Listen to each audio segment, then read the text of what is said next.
Writers often wrestle with a written word alone, but competitions can be a way to connect with a larger community. After all, stories can benefit others, and judges of writing contests want to celebrate success. Audrey Wick. You're listening to Writing Roots, brought to you by Aspen House Publishing. Welcome to Writing Roots. I'm Lee Hole. And I'm Lee Esses. By popular demand, this season we are devoting all of our episodes to writing contests. I'm going to be super frank here.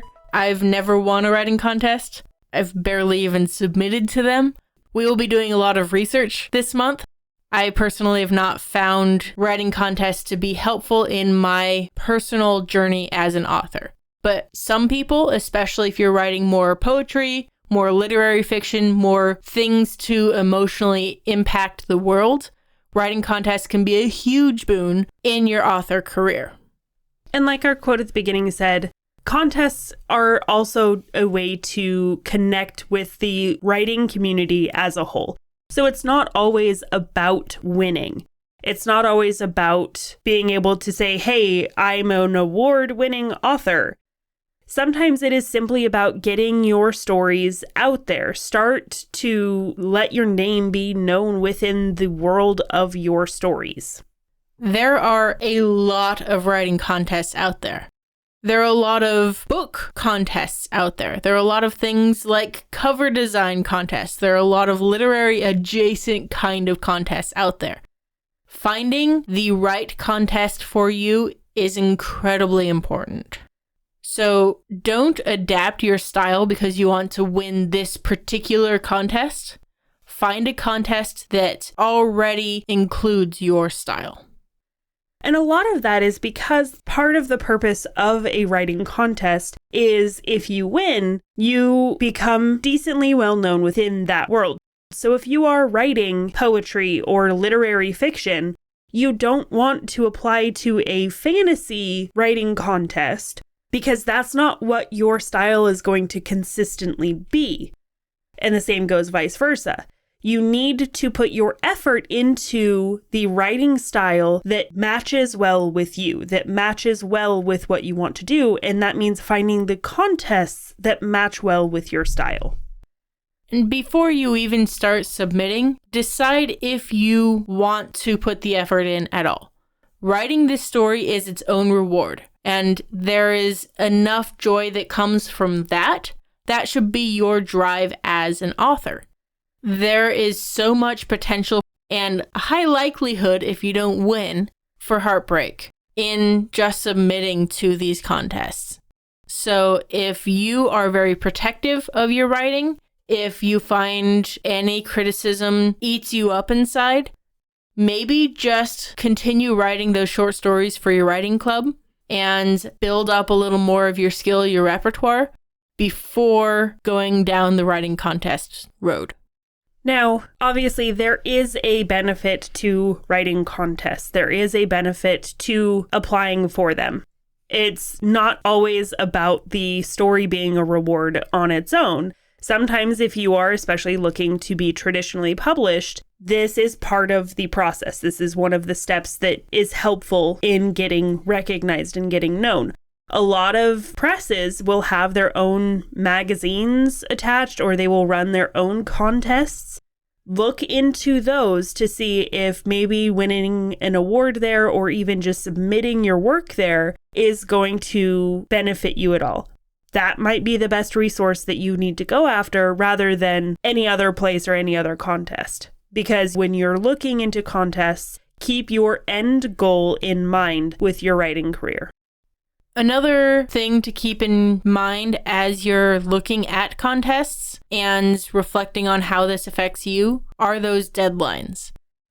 Deadlines can be helpful in encouraging people to write, but if the deadline for the contest is too soon, it's very easy to submit less than stellar work, and you'll get known for this less than stellar work because you're pushing the boundary too much. If it's too far away, then you may lose the steam or enthusiasm that you need to participate by the time it comes around.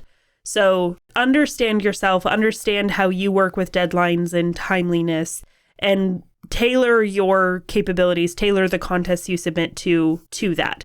And understand if it is too close, they will probably have another one next year. So mark it on your calendar to look out for it a little sooner.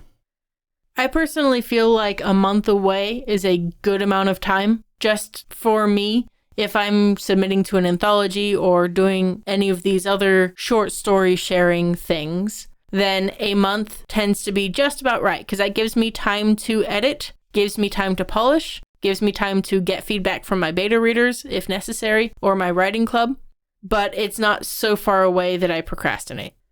I need a little bit more time because writing is not quite as easy for me. So if I'm doing a contest, I need a couple of months because I just don't always prioritize it, which is a me problem. And this is going to sound like a no-brainer, but we're going to end up saying this a lot this month. Read the submission guidelines for the contest. If the contest is like, hey, we're offering a $1,000 reward to the winner of this contest, and that's it.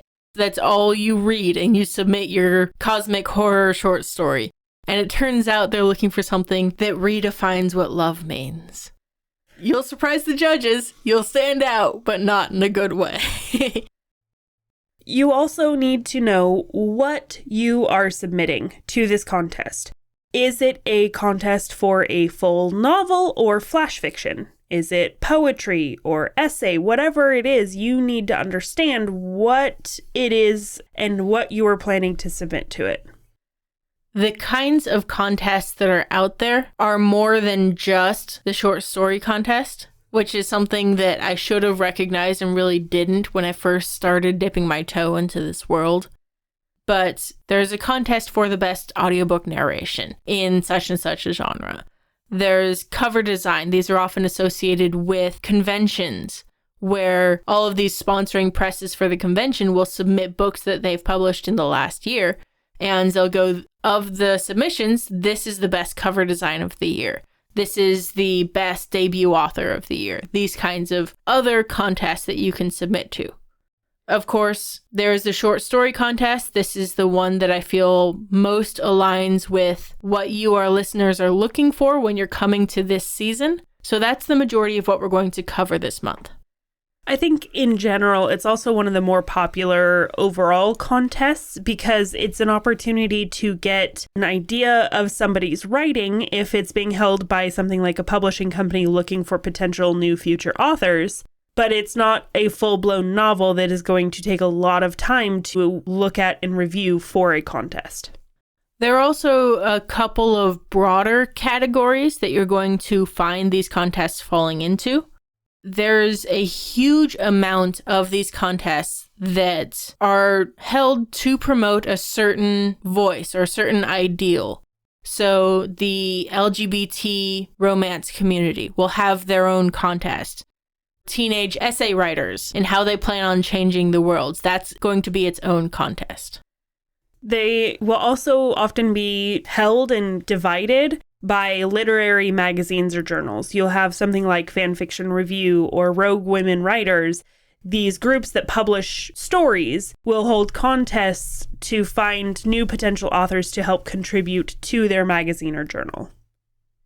And then you will find a lot of these contests are named after someone who has written a bunch and is probably dead. It's fairly common for very popular and wealthy authors to have a trust set up that pays out scholarships or money to promote writing in their style, to help encourage other authors to continue in their footsteps. So I would say at least half of the contests that come to mind right now are named after somebody I've never heard of before. Another thing you'll need to consider when you are looking into contests and submitting is the money. Some contests are free to enter, but more often than not, the prize is barely a title in a publication in whatever magazine is publishing or sponsoring the contest if there's no entry fee. The entry fee is usually there to help cover the costs of the judges that are spending their time looking through all of the story submissions, as well as contributing to that final payout to the winner. It's very easy to scroll through the list of potential contests and go, this one has a large amount of money attached to it. This is the one I want to submit to. That means there's probably a fee to enter, and it's also going to have a huge amount of competition involved. If there's a large prize money and no fee to enter, that starts raising some red flags for me as far as, is this a scam? Because it's unfortunately fairly common for companies to collect author names and information under the guise of a contest in order to spam you or sell your information. So free is nice, but if the reward is too high and like weirdly high for the amount that you're being asked to also contribute, do some deeper dives before submitting to it. And if you have a publisher, oftentimes the publisher will front the costs for entry into contests like cover design and audiobook, because they, as the publisher, have skin in the game and want some sort of benefit and recognition for your story. That is something that can help if you are taking the traditional publishing route. Throughout this month, we are going to be talking about things like where to look for contests, how to write for contests, the do's and don'ts. We'll go into all the details. Just keep in mind when you are looking for the kinds of contests that are out there, look for the ones that match your style. And only submit to the ones that feed you and your style. The ones that will appreciate it when you write selfishly. If you have a question or comment for our hosts or a topic you'd like us to cover, send us an email at writingroots@aspenhousepublishing.com or find us on Facebook by searching for Aspen House Publishing.